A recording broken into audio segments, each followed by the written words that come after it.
Ok សួស្តីបងប្អូនអរគ្នាចឹងខ្ញុំចេញវីដេអូមួយទៀតហើយពាក់ព័ន្ធនឹង Ford EcoSport តការភ្ជាប់ Apple CarPlay បែបណាចឹងណាតែឥឡូវខ្ញុំមុនភ្ជាប់ Apple CarPlay ខ្ញុំមានទី1នេះខ្សែហង្សាទី2ទូរស័ព្ទអូខេឥ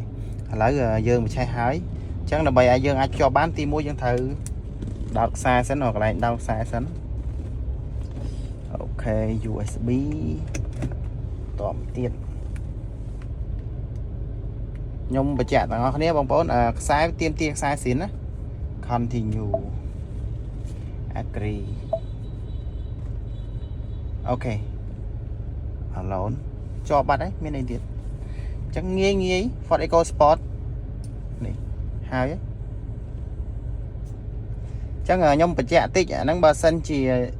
យើងខ្សែខាងខ្សែយើងអត់មែនខ្សែស៊ីនក៏វាអត់ដំណើរការណាបងប្អូនអរគ្នាបាទ